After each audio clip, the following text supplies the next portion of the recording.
Hello dear viewers, today I as a story keeper will tell you a lot of good old fairy tales, a great reason to be nostalgic. Make yourself comfortable in a soft chair or bed, don't forget to subscribe to support the channel, and we start with the first story.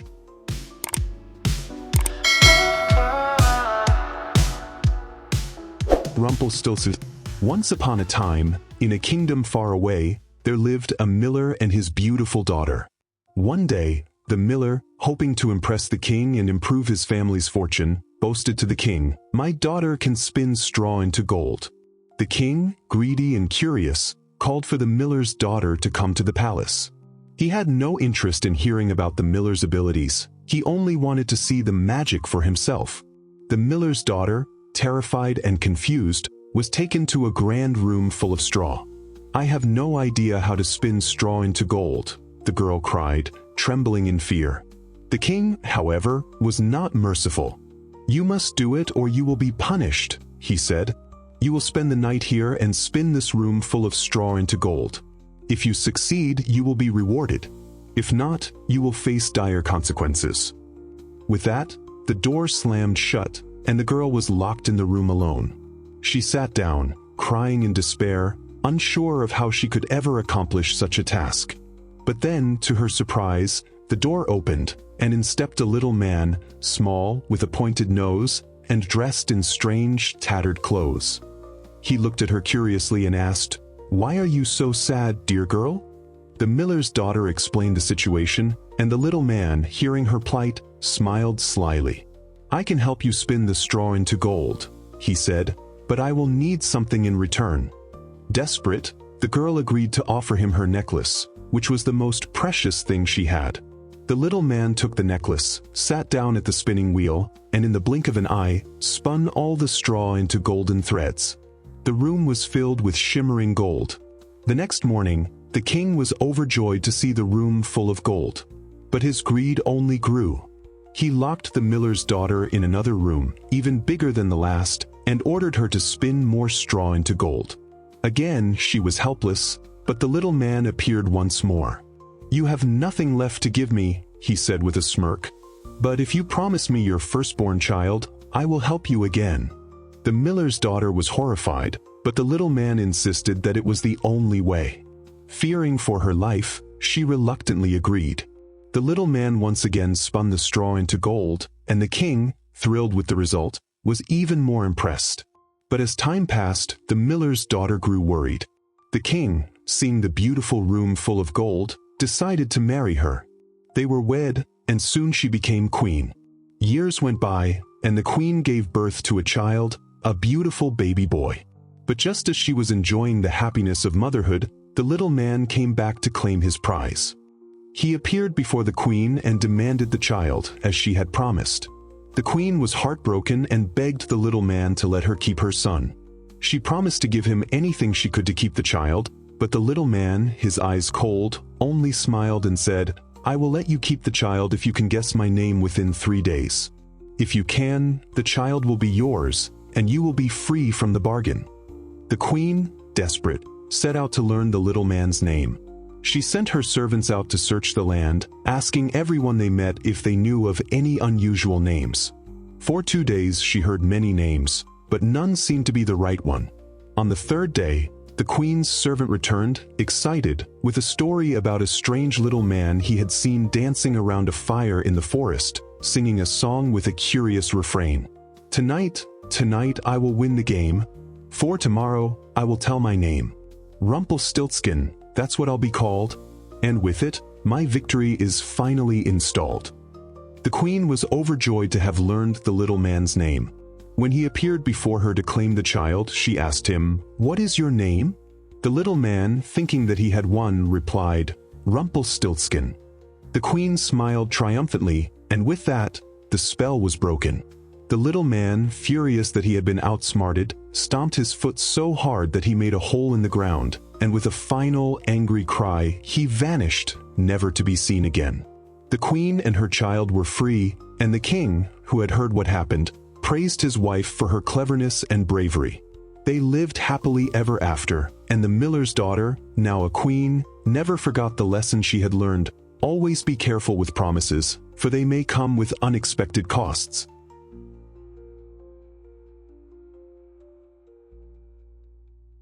The Little Mermaid. Once upon a time, beneath the deep blue sea, there lived a young mermaid named Ariel. She was the youngest of 6 daughters of the Sea King, and while her sisters were content to live under the sea, Ariel was different. She was fascinated by the world above the waves, the world of humans. She would often swim to the surface, where she would gaze at the ships sailing by, marveling at the humans and their strange ways. Ariel collected treasures from the human world, things that had fallen into the sea, and kept them hidden in her grotto. There, she would dream of the life she could never have. Ariel had a beautiful voice, and when she sang, her song would echo across the sea, filling the ocean with its sweet melodies. But no matter how much Ariel longed to join the world above, she was bound to the sea, her tail keeping her tethered to the water. One day, during a storm, Ariel ventured to the surface to see the ships again. This time, she saw a ship in trouble. The waves were crashing and the ship was sinking. Ariel's heart raced with fear as she saw a young prince thrown overboard into the stormy sea. Without hesitation, she dove into the water, pulling the prince from the waves and carrying him to a nearby shore. She stayed by his side until he regained consciousness, but when he awoke, he saw nothing but the shore and the sea. He did not see Ariel, and he did not know who had saved him. Ariel's heart was filled with sadness, for she longed to be with the prince, to speak with him, to let him know that she was the one who had saved him. But there was one problem: Ariel was a mermaid, and mermaids couldn't live on land. Her heart ached with the desire to join him, to be a part of his world. Back at the palace under the sea, Ariel confided in her beloved grandmother, the Sea Witch, about her longing to be human. The Sea Witch, who lived in the dark, shadowy depths of the ocean, had the power to grant Ariel's wish, but at a price. "Are you sure, child?" the Sea Witch asked. "If you wish to walk on land, I will give you a potion that will turn your tail into legs, but in exchange, you must give up your beautiful voice. You will be silent forever." Ariel was hesitant, but her love for the prince was so strong that she agreed. She drank the potion, and in an instant, her tail turned into legs. She could walk on land, but the price was steep. She could no longer sing. Her once beautiful voice was gone. The Sea Witch also warned her that if she did not win the love of the prince and marry him, she would die and become foam on the sea, her life lost forever. But Ariel was undeterred. She believed that if she could only meet the prince and speak with him, he would fall in love with her. When Ariel first stepped onto the land, she was astonished by the new world around her. The sand beneath her feet, the sky above her head, it was all so different, so beautiful. But everything was strange to her, and she felt lonely without her voice to communicate. She made her way to the prince's palace, and when she saw him, her heart fluttered. The prince was kind and gracious, but he didn't recognize her as the one who had saved him from the sea. Ariel tried to speak, to tell him the truth, but her voice was gone, and she could only gesture and smile at him. Days passed, and the prince grew fond of Ariel. He admired her beauty and her gentleness, but he believed she was a mysterious, silent girl with no voice to speak of. He spoke of his love for a princess he had met once in a distant land, a princess who had saved him from the sea. Ariel's heart broke, for she knew the truth. She was the one who had saved him, but he did not know. One day, the prince decided to marry the princess he thought had saved him. Ariel's heart shattered, for she knew that if the prince married another, her chance for happiness would be lost forever. She would die and become sea foam, her dreams dashed. But just before the wedding, Ariel's sisters appeared before her. They had come to see her one last time. They had traded their beautiful hair to the Sea Witch for a knife. "Ariel," they said, "if you kill the prince with this knife, you will be a mermaid again and you will live. But if you don't, you will die and become foam." Ariel held the knife in her hands, staring at the prince, who was sleeping peacefully beside her. She loved him so deeply, and though her heart was breaking, she could not bring herself to hurt him. Instead, she kissed his forehead one last time, and with tears in her eyes, she threw herself into the sea, prepared to accept her fate. But as soon as she hit the water, she did not die.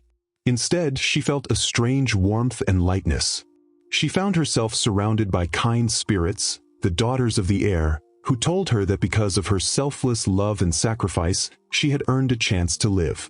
Ariel's soul was not lost to the sea. Instead, she had become one of them, an immortal spirit, forever roaming the skies, doing good and bringing joy to the world.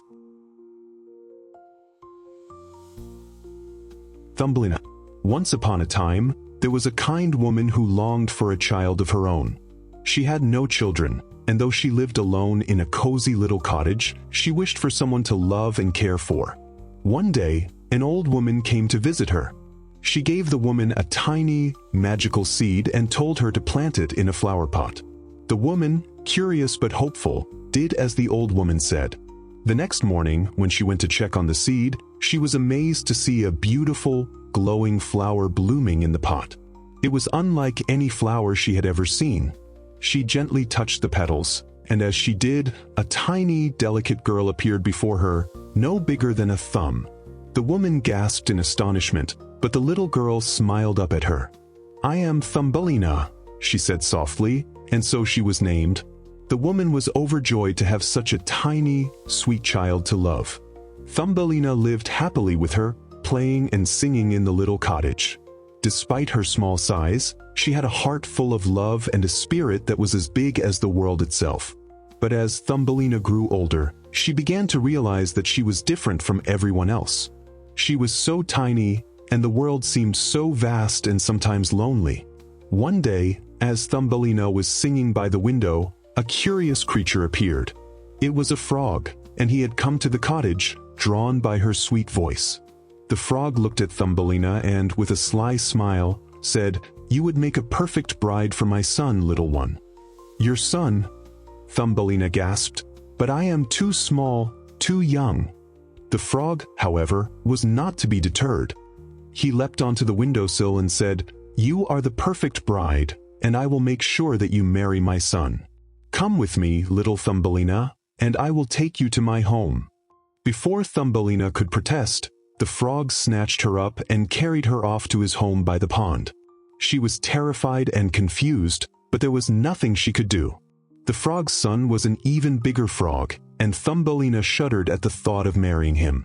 She did not belong in the world of frogs. But Thumbelina was clever and resourceful. She knew that she couldn't stay with the frogs forever. One night, as she was sitting by the pond, she saw a beautiful butterfly fluttering nearby. She called to the butterfly and asked for help. The butterfly, hearing her plight, agreed to help Thumbelina escape from the frogs.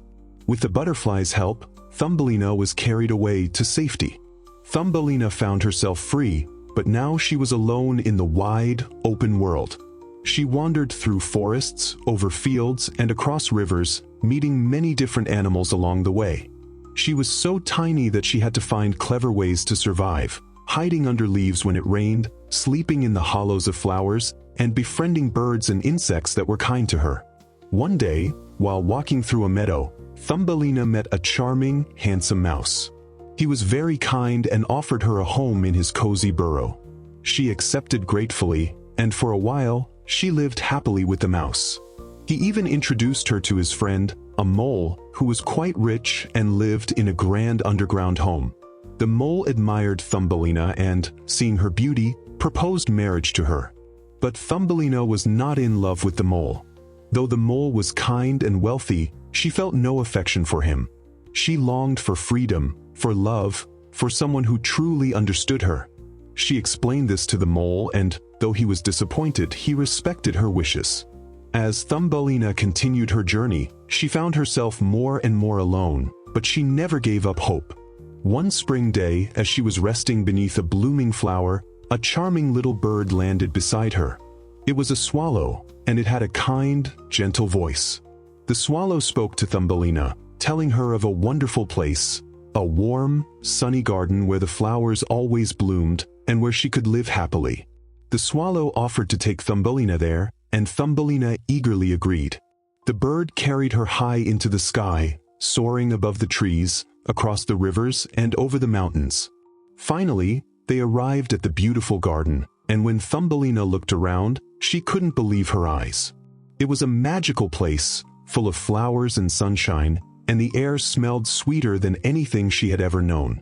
In the center of the garden, Thumbelina met a handsome fairy prince who had been searching for her.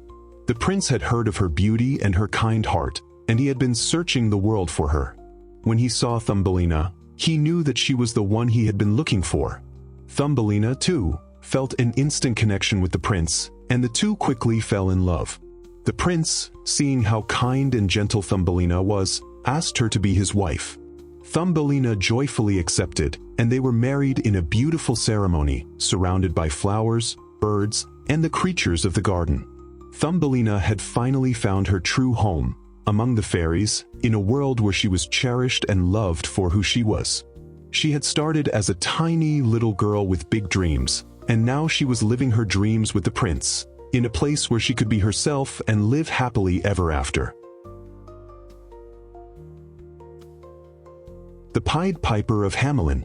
Once upon a time, in the charming town of Hamelin, the people were troubled by an overwhelming problem. The town was overrun by rats, thousands, even millions of them. The rats scurried through the streets, feasting on food, ruining homes, and even biting people in their sleep. The townspeople tried everything they could think of to get rid of them, setting traps, using poison, but nothing seemed to work. No matter what they did, the rats continued to multiply, and the town became more and more unbearable. The townspeople were desperate, and the mayor, seeing no other choice, promised a large reward to anyone who could rid them of the rats once and for all. Word of the town's plight spread far and wide, and one day, a mysterious stranger appeared at the gates of Hamelin. He was dressed in bright, colorful clothes that shimmered in the sunlight. He carried a strange pipe, and his hair was wild and untamed. This was the Pied Piper, as he was called. He claimed that he could solve the town's rat problem with nothing more than his music. At first, the townspeople were skeptical, but the piper was confident. "I can rid your town of the rats," he said. "In return, you will give me the reward you promised." The mayor, desperate to be rid of the rats, agreed to the piper's terms, promising him a generous payment once the job was done. The piper nodded and, without further words, sat down on a stone by the riverbank, raised his pipe to his lips, and began to play. The sound of his music was unlike anything the townspeople had ever heard. It was so sweet and enchanting that it seemed to reach deep into the hearts of everyone who heard it. As the music played, something miraculous began to happen. The rats, who had been causing havoc in the town, started to emerge from every nook and cranny. They followed the piper as he walked through the streets, his music guiding them like an invisible force. The people of Hamelin watched in awe as the rats followed the piper, moving in perfect unison. The piper led them through the streets, across the town, and toward the river. The people watched in disbelief as the rats continued to follow the piper, until they reached the water. There, the piper played his final notes, and the rats, drawn by the music, jumped into the river and drowned, one after another. The town was rid of its rat infestation, and the people rejoiced. They were overjoyed, and the mayor was especially pleased. The townspeople hurried to congratulate the piper, and the mayor approached him with a smile, ready to pay the promised reward. But when the piper asked for his payment, the mayor's attitude suddenly changed. He had no intention of keeping his promise. The mayor, seeing that the rats were gone, thought that the piper had no further claim on the reward. He offered only a small sum, far less than what had been agreed upon. The piper was furious. He had done exactly what he had promised, and yet the townspeople, including the mayor, had no intention of fulfilling their part of the bargain. "You may think that you have rid your town of the rats," the piper said coldly, "but there will be a price for breaking your word." With that, the piper raised his pipe once more to his lips. This time, the music was not sweet and gentle, but deep and haunting.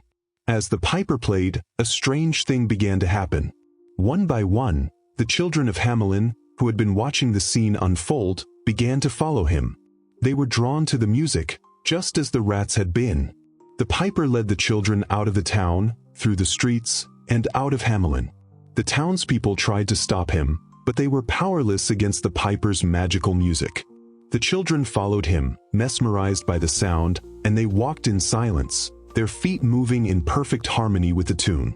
Finally, the piper led the children to a mountain, where a secret door opened at his command. Inside the mountain, the children vanished, and the door closed behind them. The piper had taken them away, and they were never seen again. The townspeople were left in shock and horror. They had broken their promise, and as a result, they had lost something far more precious than gold: their children. They searched high and low, but the piper and the children were gone, leaving no trace behind. From that day on, the town of Hamelin was never the same. The streets, once full of life and joy, were now silent and empty. The townspeople had learned a harsh lesson: the importance of keeping their word, for promises made should always be promises kept. The memory of the piper and the lost children remained in the hearts of the people, and the tale of the Pied Piper of Hamelin was told for generations to come as a warning to all. The Emperor's New Clothes.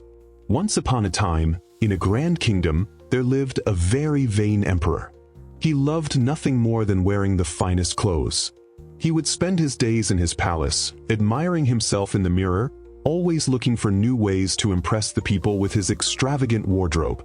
He cared only about how he looked and how others saw him, which made him rather proud and foolish. One day, two swindlers arrived in the kingdom. They were clever and crafty, and they saw the emperor's vanity as an opportunity.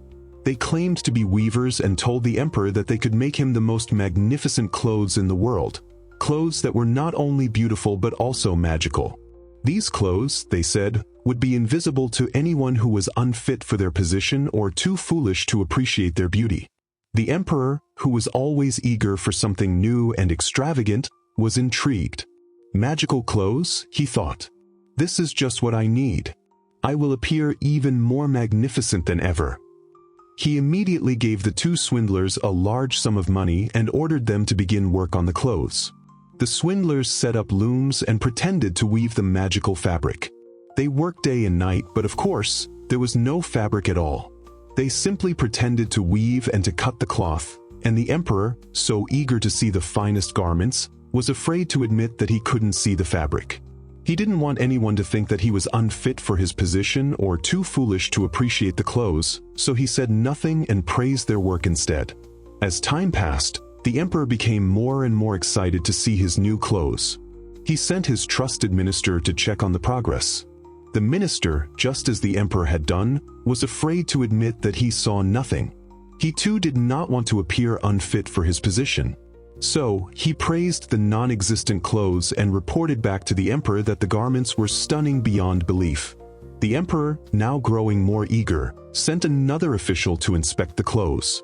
This official also saw nothing, but he, too, was too proud to admit that he was too foolish to see the magical garments.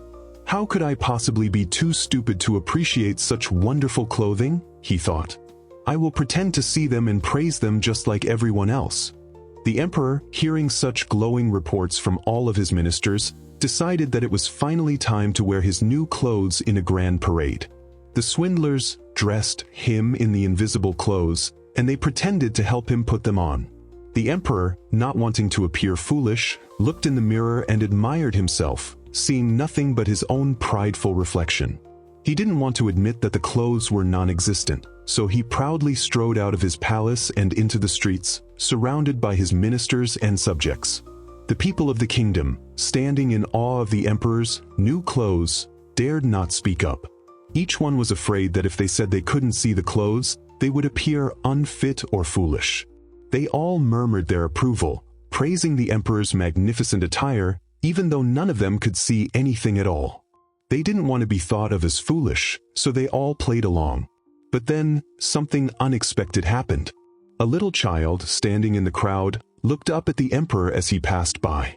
The child's eyes widened, and with a loud, innocent voice, the child cried out, "But he isn't wearing anything at all." The crowd fell silent for a moment. Then, the truth slowly began to dawn on them. The emperor, too proud to admit his mistake, continued to walk proudly through the streets, but the people began to whisper, and soon they all realized the truth. The emperor was wearing nothing but his own pride. The emperor's face turned red with embarrassment, but he refused to stop. He couldn't back down now, not in front of his subjects. He continued with his parade, pretending that everything was as it should be, but deep down he knew the truth. The whole kingdom had seen him for what he was: vain, foolish, and too proud to admit the truth. The swindlers, of course, had taken their reward and disappeared, leaving the emperor with nothing but his own embarrassment. The emperor learned a hard lesson that day. Pride can blind us to the truth, and vanity can make us foolish. It is far better to have the courage to admit when we are wrong than to continue in our folly, pretending everything is fine.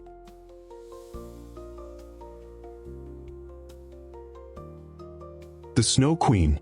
Once upon a time, in a faraway land, there lived a young girl named Gerda and a boy named Kay.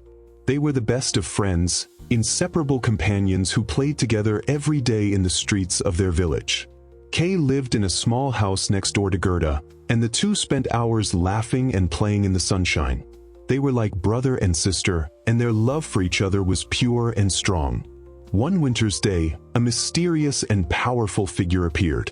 The Snow Queen, as she was called, was a cold and frosty creature with a heart as icy as the snowflakes she conjured. She had the ability to freeze people's hearts, turning them cold and unfeeling. The Snow Queen had a magical mirror that was said to reflect only the bad in people, distorting their view of the world. She and her mirror had once caused great trouble, and it was said that she could freeze anyone who gazed into it. One cold winter's day, Kay was outside playing with Gerda, when a strange, sharp ice shard suddenly flew into his eye. It didn't hurt, but it was enough to change him. Soon after, another shard of the Snow Queen's magic ice struck Kay's heart, freezing it. With his heart frozen, Kay became distant and cold. He no longer cared for Gerda or anyone else. All he could think about was the Snow Queen, who had captured his heart with her frosty magic. Kay's behavior changed drastically. He no longer smiled or laughed, and he became angry and irritable. Eventually, he disappeared without a word, leaving behind only a note telling Gerda that he was going away. He had been lured by the Snow Queen, who had taken him to her icy palace, far away in the frozen north. Gerda, heartbroken and desperate to find her dear friend, set out on a journey to rescue Kay. She didn't know where to start, but her love for him gave her the courage to face whatever dangers lay ahead. As she traveled, she met several strange characters who helped her along the way. First, she came across an old woman who lived in a beautiful garden. The woman invited Gerda to stay with her, but the old woman had a magical garden that could keep people trapped in a dreamlike state, making them forget everything. However, Gerda's love for Kay was so strong that she couldn't be enchanted. She left the garden and continued on her journey, determined to find her friend. Gerda then traveled through dark forests and across rivers, battling the cold and the winds. Along the way, she encountered a talking crow, who advised her to seek out a reindeer that might know the way to the Snow Queen's palace. The reindeer, who had once been a companion to the Snow Queen, agreed to help Gerda. Together, they journeyed north through the frozen wilderness. After a long and difficult journey, Gerda finally reached the Snow Queen's palace, a vast, glittering structure made entirely of ice. Inside, Kay sat, looking cold and distant, his heart still frozen. The Snow Queen had promised him that he would be free if he could solve the riddle of the world, but Kay was too cold to care. He had lost all his warmth and love, and the Snow Queen's icy spell seemed impossible to break. But Gerda, with all her love and determination, approached Kay and called his name. Her voice was filled with the warmth of her heart, and when Kay heard it, something stirred deep inside him. For a moment, he remembered the love he had once shared with Gerda, and the coldness in his heart began to melt. Gerda knelt beside him, and with her love, she cried tears that fell onto his frozen heart. The warmth of her tears melted the ice, and Kay's heart was freed. As the ice melted away, Kay began to cry, and the shards of glass that had been lodged in his eye fell out. The spell was broken. The Snow Queen's power was no more, and the frozen palace crumbled, releasing Kay from her grasp. Gerda and Kay embraced, their friendship and love for each other stronger than ever. Together, they returned home, where the warmth of their hearts could never be taken away by the cold. The seasons changed, and the ice and snow melted, bringing spring and summer to the land once again. The tale of the Snow Queen is a beautiful story that shows the power of love and the warmth of the heart. Gerda's unwavering devotion to Kay melted the ice that had taken hold of him, and together, they proved that no matter how cold or distant a heart may become, love and kindness can always restore it. The Velveteen Rabbit. Once upon a time, in a cozy nursery, there was a little stuffed rabbit made of soft, velvety fabric. He had big, floppy ears and a shiny black nose. He was not a fancy rabbit like the other toys in the room. There were dolls in beautiful dresses and wooden animals that could move, but the Velveteen Rabbit was plain and simple. He didn't have much to offer, except his softness and his loving heart. The Velveteen Rabbit spent most of his days on a shelf, watching the other toys come and go. He didn't mind too much. He was happy just being there, waiting for the day when he would be loved and played with. One day, the little boy who lived in the house came into the nursery and looked at all the toys. The boy was very young, and he didn't have much interest in the fancy toys. His attention was drawn to the Velveteen Rabbit. He picked him up and hugged him close. The little rabbit's heart leapt with joy. This was the moment he had been waiting for. The boy loved him immediately, and soon, the Velveteen Rabbit was the boy's constant companion. He was carried everywhere, played with, and cuddled. The boy loved him so much that he would even take him to bed at night, holding him tightly as he drifted off to sleep. The rabbit was overjoyed to be loved and to have a purpose. As the days passed, the Velveteen Rabbit grew worn. His soft velvet began to lose its shine, and his seams began to fray. The boy's hugs and kisses had caused his fur to become matted and scruffy. At first, the Velveteen Rabbit was sad about these changes. He had once been so soft and perfect, and now he looked old and worn. But as time went on, he realized that it didn't matter. The boy loved him more than ever, and that was all that mattered. One day, when the Velveteen Rabbit was lying in the garden after a long day of play, he overheard a conversation between two wise old toys. One was a wise, old skin horse, who had been in the nursery for many years. The other was a shabby, old toy rabbit who had once been loved in a similar way. The skin horse said, "You know, when you're real, you don't mind being worn and torn. That's what happens when you become real. You get used and loved so much that you become more than just a toy." The Velveteen Rabbit was puzzled. "What do you mean by real?" he asked. The skin horse smiled gently and said, "Real isn't how you're made. It's a thing that happens when you're truly loved. When someone loves you enough, you become real to them. You may not always look the same, and you may get worn and frayed, but that's what makes you real." The Velveteen Rabbit thought about these words for a long time. He began to understand. It wasn't about being perfect or new. It was about the love he shared with the little boy. The boy had made him real by loving him so much. The more he was loved, the more real he became. As the seasons changed, the little boy's health began to fade. The boy had become sick, and his doctors said he must stay in bed. The Velveteen Rabbit never left his side. He lay there with him, offering comfort through long days of illness. Every time the boy touched him or hugged him, the rabbit felt more and more like he had become real. Eventually, the boy's illness was too much, and he had to be taken away to recover. When the time came, the little boy's nurse gave the Velveteen Rabbit to the doctor to be thrown away because he was too worn to be kept anymore.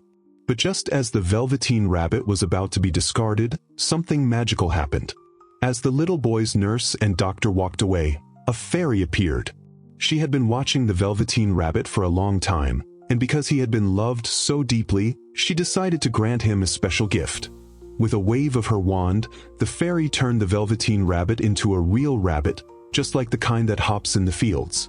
The Velveteen Rabbit's soft, velvety fur turned into fur just like any rabbit's, and his body became strong and lively.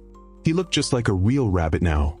The fairy told the Velveteen Rabbit that he could now hop freely in the wild and play with other rabbits, just as he had always dreamed. He would be able to run and leap through fields and gardens, and feel the cool breeze of the outside world. The Velveteen Rabbit was overjoyed. He had become real in the most wonderful way. He hopped and hopped, feeling the freedom of his new life. And from that moment on, the Velveteen Rabbit was no longer just a toy in a nursery. He was a real rabbit, with a heart full of love and a life full of adventures. But every once in a while, when the little boy would pass by the garden, he would look out the window and smile, for deep in his heart, he knew that his Velveteen Rabbit would always be his true friend. The rabbit would never forget the love that had made him real, and the bond they shared would last forever.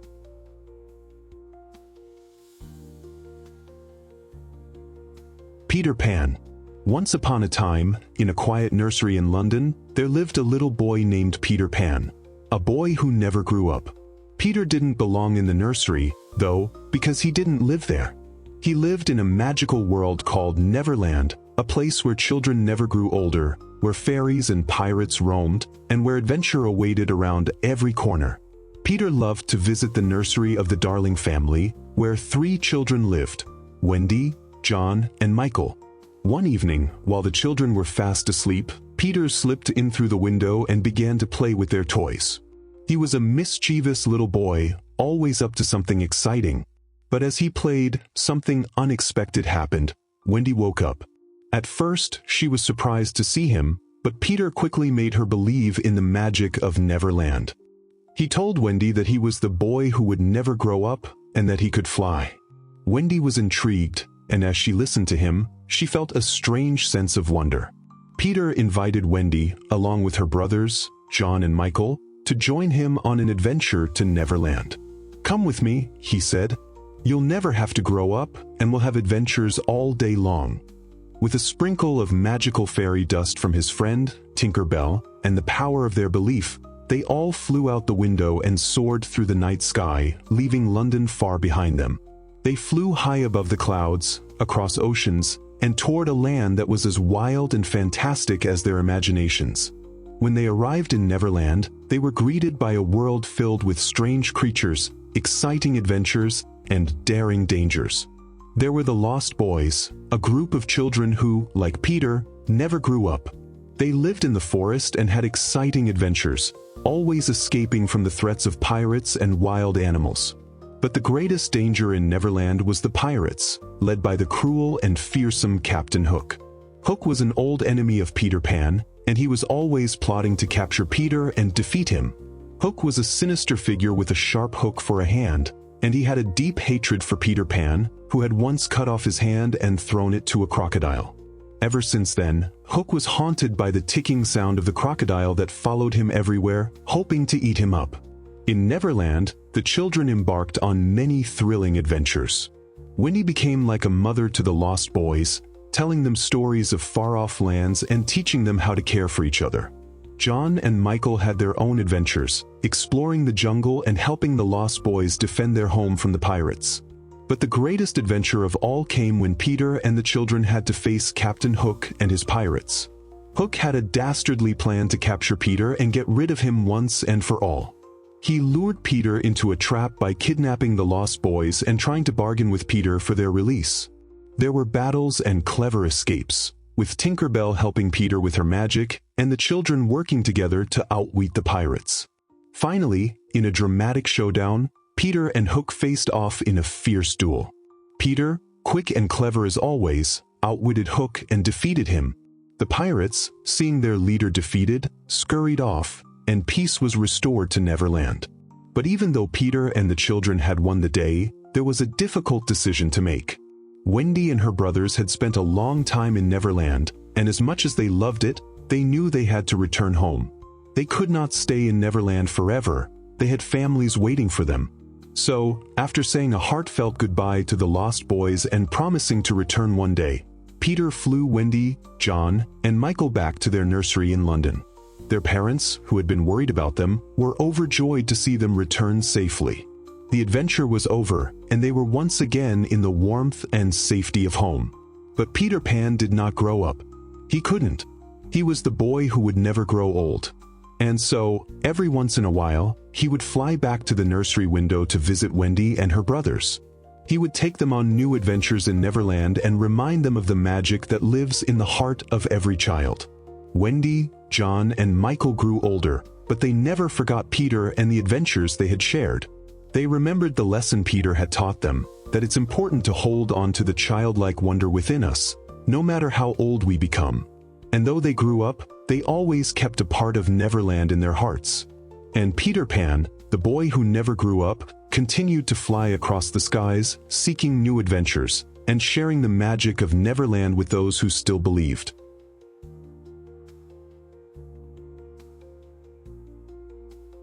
The Tale of Peter Rabbit.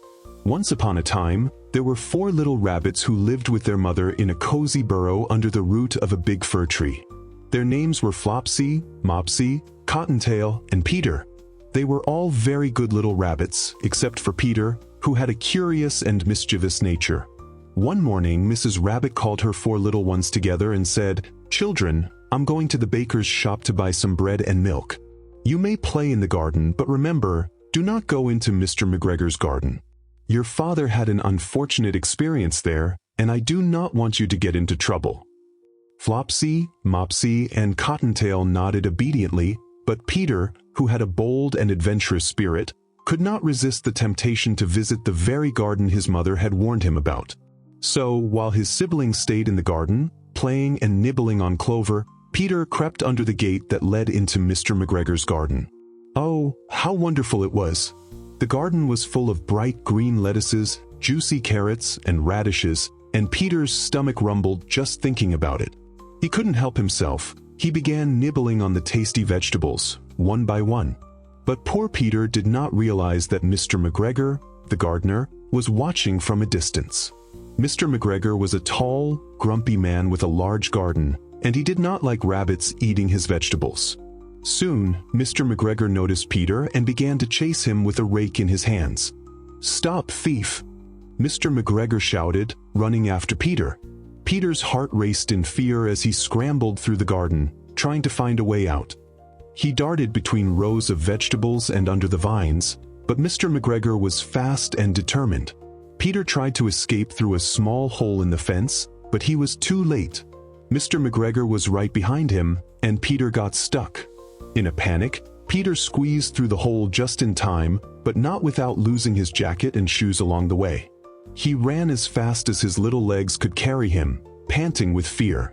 His heart was still racing, and he didn't stop to look back until he was safely home. Peter ran straight to his mother's burrow, where he collapsed in exhaustion. When Peter's mother returned home, she was not pleased to hear about his adventures in Mr. McGregor's garden. She scolded him gently, saying, "Peter, you were very naughty to disobey me. You've lost your shoes and jacket, and you could have been in great danger." Peter felt ashamed of his behavior, and although he was sad about losing his belongings, he knew that he had learned an important lesson. From that day on, Peter promised to be more careful and to always listen to his mother's wise advice. As for the other 3 little rabbits, Flopsy, Mopsy, and Cottontail, they had spent their time playing in the garden and nibbling on vegetables, but they had stayed far away from Mr. McGregor's garden, just as their mother had told them. They returned home safely, feeling happy and content, while Peter, though tired and a little wiser, was still thinking about his narrow escape.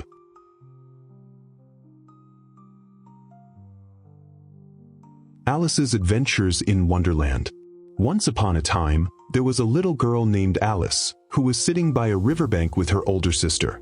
Alice was feeling bored and sleepy when suddenly she saw something quite remarkable. A white rabbit, wearing a waistcoat and carrying a pocket watch. The rabbit muttered to himself, "Oh dear! Oh dear! I shall be late," and hurried on by.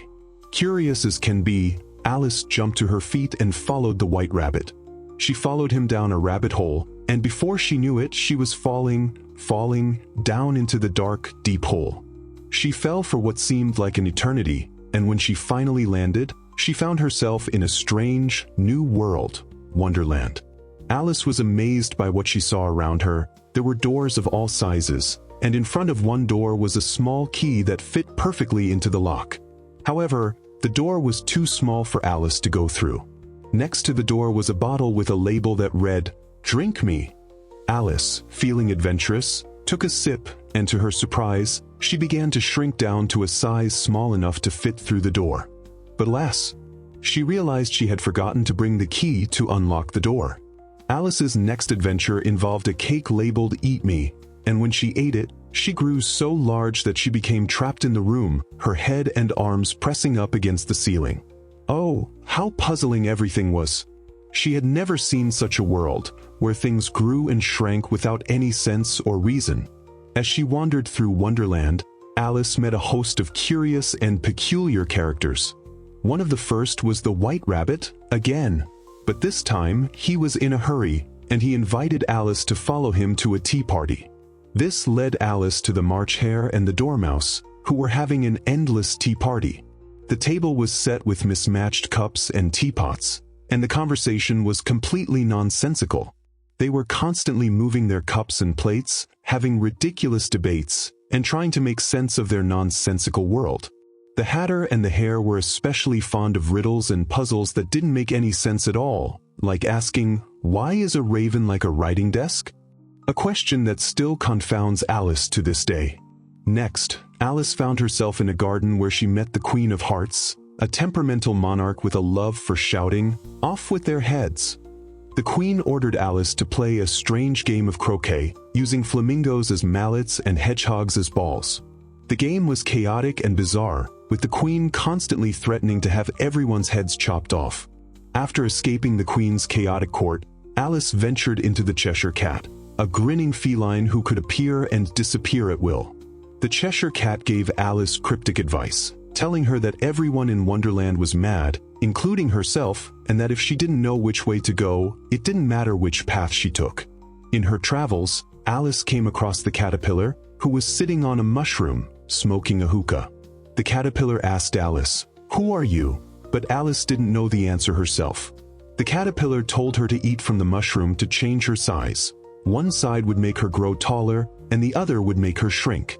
With her new size-shifting abilities, Alice eventually made her way back to the Queen's garden, where she was once again called to attend a royal trial. The trial was absurd, with the Queen accusing a Jack of Hearts of stealing her tarts, but the trial was more like a circus than any legal proceeding. Everyone was shouting, and nobody seemed to be following any real rules. But just as things became more chaotic, Alice, who had grown to an enormous size, stood up to the Queen and shouted, "Who cares for your silly trial? You're just a pack of cards." As soon as she said this, everything around her began to crumble, and the cards flew into the air. Suddenly, Alice woke up with a start. She was back by the riverbank with her sister, and it had all been a dream. The sun was shining, and her sister was reading a book by the water. Alice realized that Wonderland had been a strange and wonderful adventure, but now, she was back in the real world. Yet, she couldn't help but smile as she remembered the fantastic creatures and the bizarre happenings of the dream. And so, Alice sat back and listened to her sister, as the peaceful world around her reminded her of the curious, magical adventure that had been Wonderland. The Wind in the Willows. Once upon a time, in a peaceful riverbank, there lived a gentle mole who had spent most of his life underground. One day, he decided to leave his burrow and explore the world above. He climbed out into the fresh spring air and wandered along the river, feeling the warmth of the sun and the coolness of the breeze. It was there that he met Ratty, or the water rat, who lived in a cozy little house on a boat, floating along the river. Ratty was a cheerful, easygoing fellow, and he welcomed Mole with open arms. The two became fast friends and spent many happy days together, boating along the river, enjoying the beauty of nature and learning from one another. Mole, who had never seen the world outside his burrow, was amazed at all the wonders Ratty showed him, from the shimmering river to the bright flowers and lush meadows. One day, while they were out on the river, they were visited by Badger, a wise and reclusive animal who lived deep in the wild woods. Badger was a gruff, no-nonsense kind of creature, but he had a kind heart.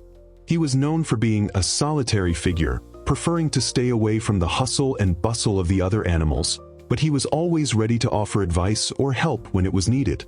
Mole and Ratty were honored to meet him and quickly became friends with the wise old Badger. But while Mole, Ratty, and Badger lived peaceful and contented lives, there was one animal who was always in trouble: Toad of Toad Hall. Toad was rich, arrogant, and impulsive. He had a taste for adventure, but his adventures often led to trouble.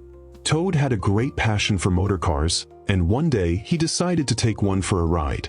His excitement led to disastrous results, and soon, Toad was causing all sorts of problems, from crashing cars to getting into fights with the law. Despite his bad behavior, Toad's friends, Mole, Ratty, and Badger, cared for him deeply. They tried to reason with him, but Toad was stubborn and would not listen. His wild adventures led to him being thrown out of his home, Toad Hall, and losing everything he had. He became a fugitive, hiding from the police and wandering aimlessly through the woods, alone and penniless. Toad's friends never gave up on him, however. They worked together to help him, finding ways to get him back on his feet. After a series of thrilling adventures and a few close calls, Toad finally learned his lesson. He realized that the reckless life he had been living was not the path to happiness, and he vowed to change his ways. With the help of his friends, Toad regained Toad Hall and became a more humble and thoughtful animal. Meanwhile, Mole and Ratty had their own adventures. Mole, who had once been shy and unsure of himself, found his courage and grew more confident with the help of his friends. Ratty, with his love for boating, taught Mole how to enjoy the simple pleasures of life, like spending a lazy afternoon on the river or watching the stars twinkle above. Badger, too, offered his wisdom and guidance whenever they needed it. The animals of the riverbank, Mole, Ratty, Badger, and Toad, learned important lessons about friendship, loyalty, and the joys of nature. Though each of them had their own struggles and challenges, they always found a way to come together and support each other. They realized that home wasn't just a place, it was wherever their friends were, and it was the simple things in life that brought the most joy. As the seasons changed, the animals of the riverbank continued their adventures. Mole and Ratty spent their days boating and exploring the river. Badger kept to his quiet life in the woods, and Toad, now a little wiser, returned to Toad Hall, where he promised to be a better and more considerate friend. And so, the days passed peacefully by the river, with the wind in the willows and the animals living happily ever after. The Town Mouse and the Country Mouse. Once upon a time, there were two mice, a town mouse and a country mouse. They were cousins, and although they lived in very different places, they were very close. The country mouse lived in a little, cozy burrow in a quiet meadow. The air was fresh, the grass was green, and life was peaceful. The town mouse, on the other hand, lived in a big city, surrounded by bustling streets, grand houses, and busy humans. One day, the country mouse decided to visit his cousin in the city. He had heard so much about the exciting life of the town mouse, and he was eager to see it for himself. So, he packed his little bag and set off to the town. When the country mouse arrived, the town mouse greeted him warmly and invited him into his grand house. It was filled with fancy furniture, fine dishes, and delicious food. The town mouse lived in luxury, and he was very proud of his home. "My dear cousin," said the town mouse, "you must stay and enjoy the good life here. Look at all the wonderful food. We have cakes, pies, and cheeses, all the best things in life." The country mouse was amazed by the abundance of food. They sat down to a grand feast, and the country mouse tasted the rich cheeses, sweet cakes, and pastries. The town mouse explained how he spent his days enjoying the finest things money could buy. But as the evening went on, the country mouse began to feel uneasy. There was a lot of noise outside, horns honking, people shouting, and carriages clattering. Suddenly, a loud crash sounded from the other room, and the town mouse froze. He quickly ran to the kitchen to find that a cat had sneaked into the house, and it was looking for the mice. The two mice quickly scurried away to safety, hiding under a chair, shaking with fear. After the cat left, the town mouse sighed with relief, but the country mouse was not feeling comfortable at all. The next day, the country mouse said, "My dear cousin, this life of luxury is very exciting, but I cannot bear the danger and the noise. I miss the peace and quiet of my home. I think I will return to the country." The town mouse was a little surprised, but he understood. "If you prefer peace and quiet, I will come visit you in the country someday." So, the country mouse made his way back to his quiet meadow, where the air was fresh and the grass was green. He felt much more at ease in his little burrow, where there were no loud noises or danger. He enjoyed the simple food he had, crusts of bread, berries, and fresh vegetables from his little garden. Though the food wasn't as fancy as the town mouse's, it tasted sweet, and he could enjoy it without fear of being caught by a cat. And so, the two mice continued their lives in different worlds, with the town mouse enjoying his luxurious but dangerous life, and the country mouse living a peaceful, contented life in the countryside. The Tortoise and the Hare. Once upon a time, in a peaceful meadow, there lived a tortoise who was very slow but very wise. He spent his days walking calmly and carefully, enjoying the sunshine and the quiet moments of life. Near him lived a hare, who was known far and wide for his speed. He was quick, full of energy, and loved to boast about how fast he could run. One sunny day, the hare grew tired of hearing the tortoise's calm, steady pace. He went up to the tortoise and laughed. "How slow you are, tortoise," the hare said with a boastful grin. "I could run circles around you without even breaking a sweat. Why don't we have a race and see who is truly the fastest?" The tortoise, who was not quick to anger, thought about it for a moment. Then, with a calm smile, he said, "Very well, hare. Let us race." The hare was so confident that he would win that he immediately agreed, chuckling to himself. He knew that there was no way the slow tortoise could ever beat him in a race. He couldn't wait to show everyone how fast he was. And so, the race began. The starting line was set, and a fox was chosen as the judge. With a loud cry of, "On your marks, get set, go," the race started. The hare, as expected, zoomed off with incredible speed. He quickly left the tortoise far behind, laughing to himself, thinking that he had already won the race. He ran and ran, so fast that he could hardly be seen in the distance. But the tortoise, as always, moved at his own steady pace. He didn't rush, nor did he worry about how fast the hare was. He simply focused on putting one foot in front of the other, moving slowly but steadily toward the finish line.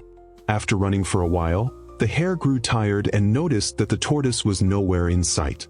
Confident that he had plenty of time to win, the hare decided to take a break. "I'll just rest here for a moment," he thought. "The tortoise will never catch up to me. I'm so far ahead." So, the hare lay down under a tree and soon fell fast asleep, dreaming of his victory. Meanwhile, the tortoise kept moving. Step by step, he moved slowly but surely, never stopping and never looking back. He passed the sleeping hare, who was still completely unaware of the progress the tortoise was making. As the race continued, the tortoise's steady pace brought him closer and closer to the finish line. The hare, still fast asleep, had no idea that the tortoise was gaining ground. Eventually, the tortoise reached the finish line. He had made it, and when the hare woke up, he rushed to the finish line as fast as he could, only to find that the race was already over. The fox, who had been watching the whole race, declared with a smile, "The tortoise has won." The hare was stunned and embarrassed. He couldn't believe it. He had been so sure of his victory, but his overconfidence and foolishness had cost him the race. The tortoise, who had won the race with quiet humility, turned to the hare and said, "Slow and steady wins the race." And with that, he went on his way, happy and content with the lesson he had learned and taught. The Lion and the Mouse. Once upon a time, deep in the heart of a great forest, a lion was taking a nap. The sun was shining, and the warm breeze rustled through the trees. The mighty king of the beasts lay peacefully, enjoying his rest, when suddenly he felt something tiny crawling over his body. It was a mouse, a little creature no bigger than the palm of your hand. The mouse had scurried up the lion's back while running about, and in the process, had accidentally tickled the lion's nose. The lion woke up with a great start, and before the mouse could even squeak in surprise, the lion's powerful paw reached out and trapped the little creature beneath it. "What do we have here?" the lion roared, his voice deep and thunderous. "A tiny mouse, daring to walk on me? You must be a fool." The mouse trembled beneath the lion's massive paw, shaking with fear. "Please, mighty lion," the mouse begged in a soft, squeaky voice. "Let me go. I didn't mean to disturb you, and I promise I will not forget your kindness. I am too small to be of any harm to you, and one day, I may be able to help you in return." The lion, looking down at the little creature, chuckled at the thought of such a tiny mouse being able to help the mighty king of the beasts. He was amused by the idea, but he also felt a bit sorry for the little creature. After all, the mouse was harmless, and there was no need for the lion to be cruel. "You are so small and weak, but I will let you go," the lion said, lifting his paw and freeing the mouse. "Go on then, little one, and be off." The mouse, overjoyed with gratitude, scampered away as fast as his tiny legs could carry him, but before he left, he called out, "Thank you, kind lion. I will never forget this, and I promise I will repay you someday." The lion smiled and shook his head, thinking the mouse would never be able to help him, for he was just too small and insignificant. But just a few days later, something happened that changed everything. One day, while wandering through the forest, the lion found himself caught in a hunter's net. The ropes were strong, and despite his great strength, the lion couldn't break free. He roared in frustration, trying to wriggle free, but the more he struggled, the more tangled he became. The lion's mighty roars echoed through the forest, and soon, the mouse heard them. The mouse recognized the sound of the lion's voice and quickly ran to investigate. When he saw the lion trapped in the net, the little mouse didn't hesitate for a moment.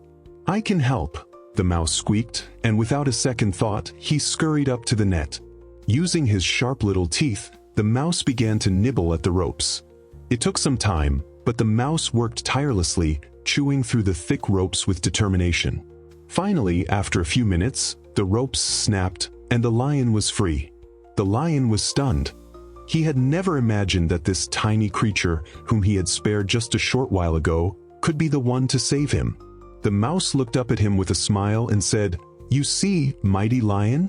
Even the smallest of creatures can help the strongest." The lion, deeply humbled and grateful, bowed his great head. "I was wrong to doubt you, little mouse. You have proven that even the smallest act of kindness can come back in the most unexpected way." The lion and the mouse became friends from that day on, and the lion learned a valuable lesson. No one, no matter how small, should be underestimated. The Boy Who Cried Wolf. Once upon a time, in a peaceful little village nestled near the foot of a great mountain, there was a young shepherd boy.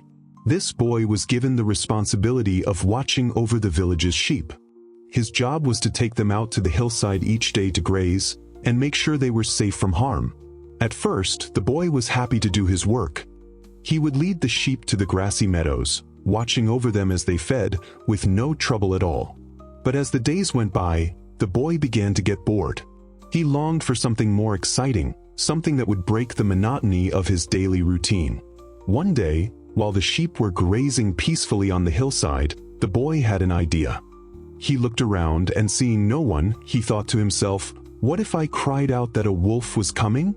You see, wolves were known to live in the mountains, and sometimes they would sneak down into the village to try and attack the sheep. The villagers would always come running to protect the sheep if they heard that a wolf was near. So, the boy thought that by crying out, he could have a little fun and watch the villagers rush to the rescue, even though there was no wolf at all. And so, the boy stood up, looked toward the village below, and cried out as loudly as he could, "Wolf! Wolf! A wolf is coming to attack the sheep!" Immediately, the villagers heard his cries and rushed up the hill, eager to save the flock. But when they arrived, panting and out of breath, they found nothing. No wolf, no danger, just the boy laughing at their worried faces. "There is no wolf," the boy giggled. "I just wanted to see what would happen." The villagers were not pleased. They scolded the boy for tricking them, but they went back to the village, shaking their heads. The boy, however, found it all quite amusing. Days passed, and again he became bored with his job. One afternoon, with the sheep grazing peacefully, he decided to play his trick again. This time, he shouted even louder, "Wolf! Wolf! The wolf is coming!" Once again, the villagers heard his cries and hurried to the hill to protect the sheep. But when they arrived, they found no wolf. There was only the boy laughing at them once more. "You tricked us again," they said angrily. "Don't do that again." The boy simply shrugged and thought it was funny. The villagers, frustrated and annoyed, returned to their village, muttering about how they had been fooled twice. But then one day a real wolf did come. It appeared out of nowhere, darting from the trees, hungry and looking for a meal. The boy, seeing the wolf, immediately shouted for help, crying out, "Wolf! Wolf! There's a wolf! Help!" But this time, no one came. The villagers had already learned their lesson. They thought it was another of the boy's pranks, so they ignored his cries. They didn't believe him. The boy tried shouting again and again, but no one believed him. The wolf attacked the sheep, scattering them in all directions, and the boy was powerless to stop it. By the time the villagers finally realized that the boy was telling the truth, it was too late. The wolf had already caused a lot of damage, and many of the sheep had been taken. The boy, now heartbroken and ashamed, realized that he had lost the villagers' trust. He had cried wolf too many times and had paid the price for his lies.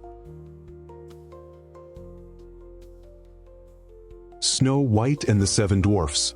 Once upon a time, in a kingdom far away, there lived a beautiful princess named Snow White. She was known far and wide for her beauty, kindness, and gentle heart. Her skin was as white as snow, her lips were as red as the rose, and her hair was as black as the darkest night. Snow White lived with her stepmother, the queen, who was very vain and proud of her beauty. Every day, the queen would ask her magical mirror, "Mirror, mirror on the wall, who is the fairest of them all?" At first, the mirror would always answer, "You, my queen, are the fairest of them all." And the queen would smile with satisfaction, knowing that she was the most beautiful woman in the land. But as time went by, Snow White grew older and her beauty blossomed. One day, when the queen asked the mirror, it replied, "Snow White is the fairest of them all." The queen was filled with rage.